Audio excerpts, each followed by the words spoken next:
Les bouleversements géopolitiques actuels et récents ont poussé les acteurs économiques et les États à revoir leur stratégie d'investissement et leur politique publique. S'agissant des États, cela est passé par un renforcement des politiques en matière d'investissement, de contrôle des investissements étrangers, en particulier lorsqu'un étranger souhaite investir dans des secteurs dits sensibles qui sont critiques pour la souveraineté économique des États. L'État souhaite opérer un contrôle a priori avant donc la réalisation de l'opération. Dans la droite lignée de cette adaptation des politiques publiques, les agents économiques ont aussi souhaité ou souhaitent davantage flécher leurs capitaux vers des secteurs qui sont protégés des crises économiques et donc préservés par les politiques étatiques. Cela se mesure aussi et a eu pour effet un allongement des calendriers d'exécution dans la période entre signature du contrat de cession et réalisation. À l'aune des contrats de cession, le comportement des parties dans les négociations a aussi évolué. Les acheteurs adoptent désormais des comportements beaucoup plus défensifs, souhaitant se prémunir de risques liés au transfert de propriété. Notamment, dans la négociation des clauses de prix, on voit de plus en plus de rejets des clauses de prix de type fixe, dites lockbox, mais également des mécanismes d'échelonnement du paiement du prix, avec la mise en place de clauses de type earn-out, qui indexent une partie du paiement du prix sur les résultats futurs de la cible. Les acquéreurs souhaitent aussi avoir la possibilité, compte tenu de l'allongement des calendriers d'exécution entre signature du contrat et réalisation, compte tenu des autorisations à obtenir, qu'elles soient réglementaires ou de concurrence, ou d'autres conditions suspensives, souhaitent aussi avoir la possibilité de se rétracter de leurs engagements postérieurement à la signature, si jamais les conditions d'exécution ou l'objet cédé subit des effets défavorables très significatifs. C'est ce qu'on appelle donc les clauses de type MAC, mais on y reviendra. S'agissant enfin de la mitigation des risques réglementaires, puisque c'est une tendance qu'on observe compte tenu justement du renforcement des politiques publiques, notamment en matière de contrôle des investissements étrangers, les vendeurs souhaitent aussi désormais se prémunir de risques d'exécution et voir finalement l'opération réalisée une fois le contrat de cession signé. C'est ce qu'on appelle la mitigation du risque réglementaire. Cela passe par une adaptation aussi du contrat de cession, avec des calendriers notamment de notification qui sont davantage resserrés et obligeant l'acquéreur à notifier auprès des autorités concernées le plus tôt possible, de telle sorte à ce que le délai justement d'exécution soit le plus resserré possible.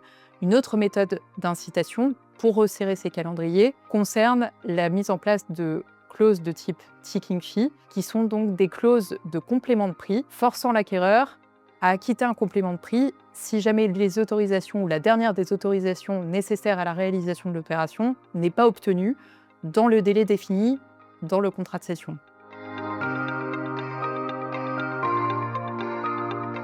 Les parties disposent d'outils légaux pour tenter de suspendre, défaire ou aménager leurs engagements. Ces outils ont pour point commun de constituer une dérogation à la force obligatoire des contrats. Alors on pense bien sûr d'abord à la force majeure. La force majeure, c'est l'hypothèse dans laquelle l'exécution du contrat est impossible. Deux effets peuvent être envisagés avec la force majeure. D'une part, si l'empêchement est temporaire, la force majeure peut conduire à une suspension des obligations des parties. D'autre part, si l'empêchement est définitif, alors la force majeure peut conduire à une résolution du contrat avec, dans les deux cas, une exonération des parties de leurs responsabilités.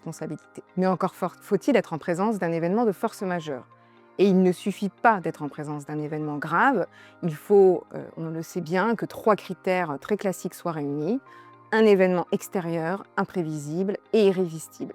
Et à chaque fois que l'on est en présence d'une crise, d'une pandémie, d'une guerre, d'autres événements susceptibles de bouleverser les conditions économiques d'une opération, eh bien la question se pose de savoir si on est face à un événement que l'on peut ainsi qualifier. On peut également penser, parmi ces outils légaux, à la révision pour imprévision de l'article 1195 du Code civil, qui nous vient de la réforme du droit des contrats de 2016, donc ça fait 10 ans maintenant. La révision pour imprévision, c'est le changement imprévisible de circonstances imprévisibles à la conclusion du contrat, qui a pour conséquence d'entraîner un caractère excessivement onéreux de l'exécution d'une obligation par l'une des parties qui n'avait pas accepté d'en assumer les risques.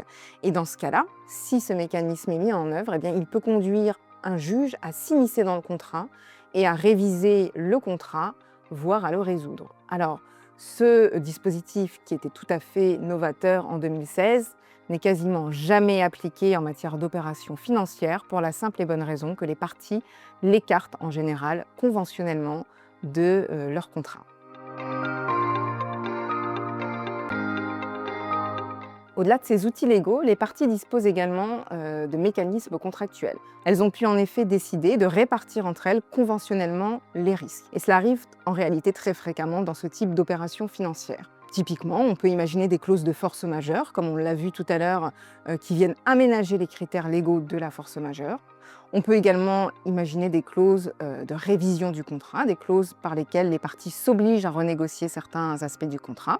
Donc c'est un aménagement ici des outils légaux dont elles disposent, mais on peut aussi envisager d'autres mécanismes. En particulier, la période qui sépare le signing du closing d'une opération financière est une période qui est particulièrement à risque et qui est une zone de contentieux par excellence. Pourquoi ? Parce que les parties sont engagées, elles ont signé le contrat, elles sont engagées dans la vente ou dans l'opération financière qui fait l'objet de leur contrat, mais la réalisation de cette opération demeure encore soumise à la satisfaction de certaines conditions, souvent des conditions réglementaires ou l'obtention d'autorisation des autorités de la concurrence.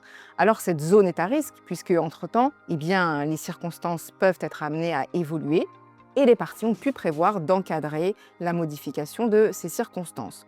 Comment ? Par exemple en prévoyant qu'en cas de survenance d'un événement significativement défavorable impactant la cible ou l'opération, l'une des parties va pouvoir se délier de ses obligations. C'est le cas des MAC clauses, Material Adverse Change Clause, que l'on voit assez souvent dans les contrats. Et là, ce que la pratique nous enseigne, c'est que ces clauses doivent être rédigées de manière soignée, de manière claire, de manière précise, éventuellement chiffrées avec des exemples. Pourquoi ? Parce qu'en cas de contentieux, si ces clauses ne sont pas claires, le juge va pouvoir les interpréter. Et l'interprétation, c'est quoi ? C'est rechercher la volonté commune des parties. Et le juge, évidemment, par définition, est un tiers au contrat, n'a pas participé aux négociations, n'a pas tous les éléments. Et là, l'appréciation de ces clauses peut devenir plus aléatoire. La même recommandation vaut également pour la période qui suit le closing cette fois, puisque même si l'opération est closée, si elle est réalisée, l'exécution du contrat peut encore se poursuivre dans le temps. Comment ? Notamment lorsque les parties ont prévu des clauses d'ajustement de prix qui va être ajusté en fonction de certains critères. Et là aussi, on ne peut que recommander des clauses chiffrées, précises, avec des seuils. Tout ça pourquoi ? Pour éviter de laisser trop d'espace à cette fameuse interprétation du juge en cas de contentieux. Donc en définitive, ce qu'on peut retenir de tout ça, c'est que le contentieux possible doit être anticipé bien sûr dès le stade de la rédaction des contrats, précisément pour essayer de l'éviter au maximum et s'il se présente, tenter de le résoudre de la meilleure manière qu'il soit.